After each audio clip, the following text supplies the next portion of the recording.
I'm 42 years old and work for a company. I divorced my husband 2 years ago, and now I live with my daughter near my parents' house. My daughter is currently a 16-year-old sophomore in high school. My husband was also my childhood friend, and his family's home is just around the corner. Despite our divorce, we still live in the same city because he has taken over the family business. At first, I didn't even want to see his face, so I considered moving away from the city. However, because of my daughter's school district, I decided to buy a flat within the city.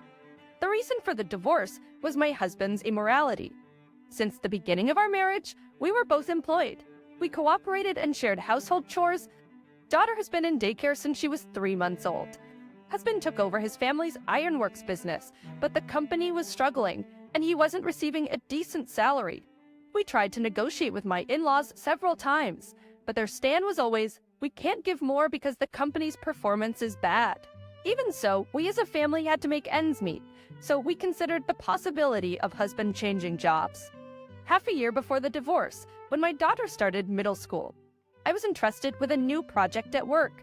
I had opportunities to join projects before, but I repeatedly declined because our child was still young. That being said, daughter was now in middle school. With the consent of my daughter and husband, I was able to take on the project. Doing so inevitably made it impossible to handle household chores as before. My work hours extended and even started to spill over into the next day. Estimates that my daughter helped with household chores at my place and even cooked meals. My husband cooperated at first, but as soon as he saw an opportunity with my absence, he gradually stopped doing his household chores, let alone taking out the trash. Unaware of this, I was working my fingers to the bone every day. Then, 1 month before the divorce, my daughter said she wanted to talk to me and asked me to make some time for her.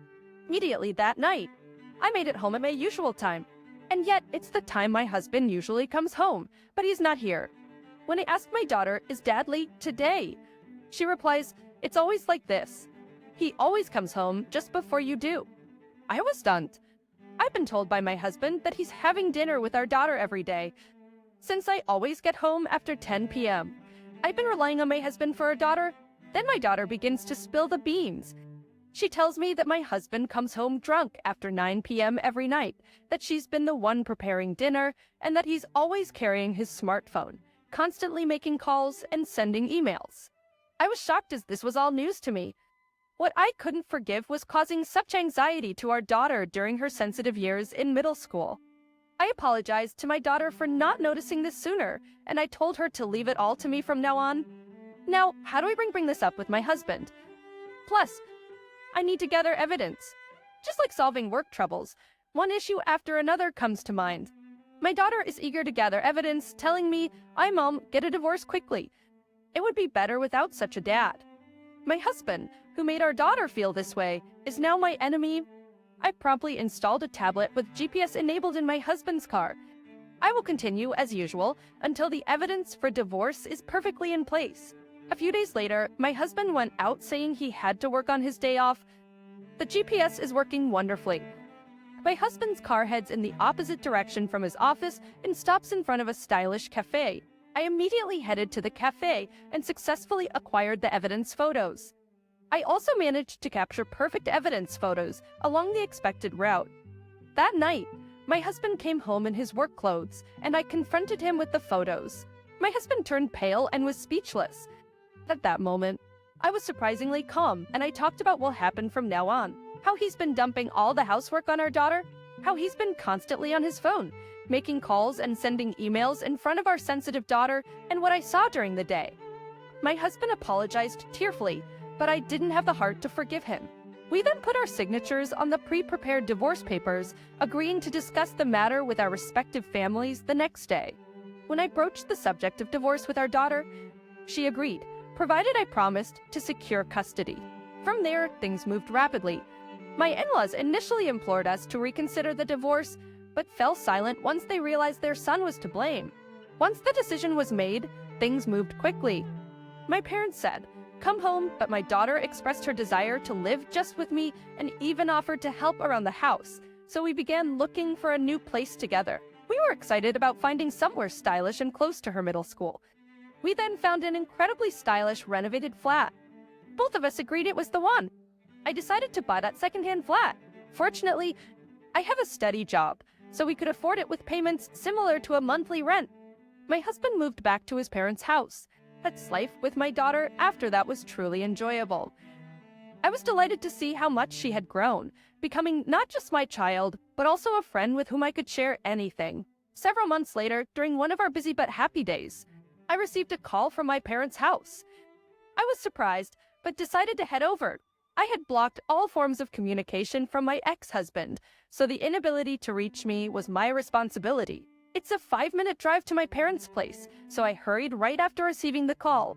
When I arrived, my mother approached me with a wry smile. I didn't expect him to come here with his mother. They seemed distressed about something. Your father and I have no clue what's going on. We were surprised. I apologized and said, I'll get them out of here as soon as possible, and walked into the house. In the living room, they were both seated politely. My father confirmed my presence and addressed them. What brings you here? I can't imagine there's anything to discuss at this point. I had lent $20,000 to your daughter. I'd like it be paid back. I was confused and said, what $20,000? I don't recall borrowing any such amount. My ex-husband then spoke up. I had lent $20,000 to your daughter. I'd like it to be paid back. I was confused and said, what $20,000? I don't recall borrowing any such amount. My ex-husband looked upset and retorted, what are you talking about? I lent you $20,000 for our wedding. Are you trying to defraud me? When my ex-husband spoke out, my mother-in-law jumped right in. I was so astounded. I couldn't even find words to respond. If you can't make an immediate repayment of $20,000, remarry me. I'll write off the debt that way. Saying so, he pulled out a marriage certificate. Are you all nuts or what? That's when is the cost of owning a debt? I've never heard such a ludicrous idea. For crispaya to explain. Is it because you're broke and so desperate that your female brains are spinning? If you want to fight, we're more than ready. Will you break to court? With that, he tore the marriage certificate to shreds. I was shocked, but thanks to my father, I regained my composure. The cost of the wedding is a debt, you say? Then I suppose I should claim 15 years of living expenses for the man who could barely earn a decent living, much less than a high schooler with a part-time job. That $20,000 won't even begin to cover it. Sorry, but I don't want to see your face again. Please remarry your affair partner.